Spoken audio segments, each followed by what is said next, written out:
উন্নয়নের পাঁচালী বাংলার গৌরব উজ্জ্বল 15 বছর। আজ সপ্তগ্রাম বিধানসভার অন্তর্গত 17 নম্বর ওয়ার্ডে ইতিমধ্যে সম্পন্ন হওয়া বিভিন্ন উন্নয়নমূলক কাজ এবং আগামী দিনের পরিকল্পনা নিয়ে সংক্ষিপ্ত কিন্তু অত্যন্ত ফলপ্রসূ আলোচনা অনুষ্ঠিত হয়।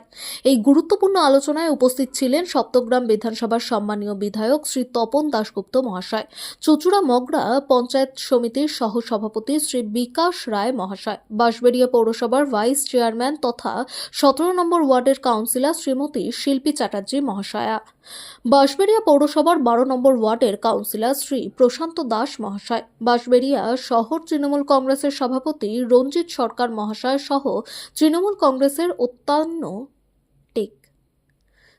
কংগ্রেসের অন্যান্য নেতৃত্ববৃন্দ এবং বিপুল সংখ্যক সাধারণ মানুষের স্বার্থে উন্নয়নের এই ধারাবাহিকতা ভবিষ্যতেও আরও দৃঢ়ভাবে এগিয়ে নিয়ে যাওয়ার অঙ্গীকারী আজকের আলোচনার মূল বার্তা।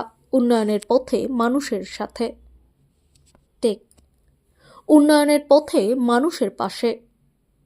তারা খুশি কিনা বা আরো কিছু তাদের প্রয়োজন আছে কিনা এসব কিছু আমরা জানতে এবং বুঝতে আমরা পরবর্তী দিয়ে শুরু করছি।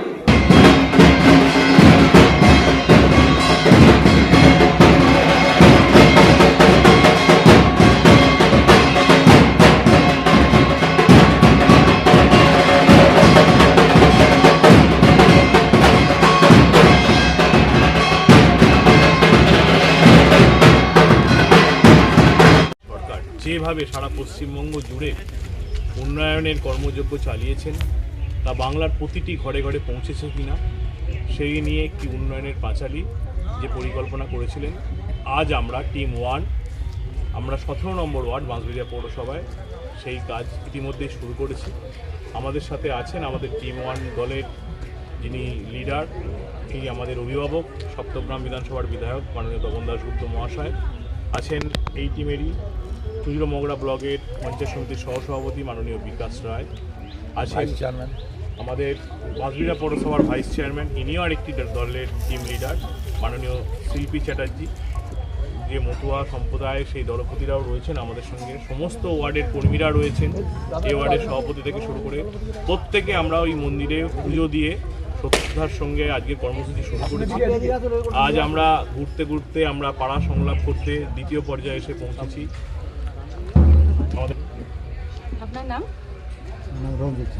রঞ্জিত দাস, উনিও রয়েছেন, ওনাকে আমরা সংবর্ধনা দিয়েছি। আমাদের আরেকজন যিনি মাতা রয়েছেন ওনাকেও সংবর্ধনা দেওয়া হয়েছে। আমরা এখন আস্তে আস্তে পাড়া সংলাপ করতে এই দ্বিতীয় পর্যায়ে এসে পৌঁছেছি আমাদের 17 নম্বর ওয়ার্ডেই, বৈকুণ্ঠপুর অমর সংঘের এখানে। এবার এখানে আমাদের পাড়া সংলাপ শেষ হয়েছে, আমরা আস্তে আস্তে এগিয়ে যাব আমাদের সামনে 55 তলা শিব মন্দিরের দিকে। সমস্ত মানুষ সমস্ত সরকারি সুযোগ সুবিধা পাচ্ছেন কিনা, কার কোথাও যদি বাকি থাকে সে ব্যাপারে আমরা খোঁজ নিচ্ছি। আমাদের টিমের দাদা রয়েছে, সবাই পেয়েছে, কোথাও কমপ্লেন নেই। আর মানুষ আপ্লুপ্ত হয়ে আছে দিদির এই 15 বছরের যে কর্মসূচি, মানুষ এত উৎসাহী বোধ করছেন যে দিদির সম্বন্ধে ওরা প্রশংসা করছেন, আর ওরা বলছেন যে দিদিকে আবার চাই।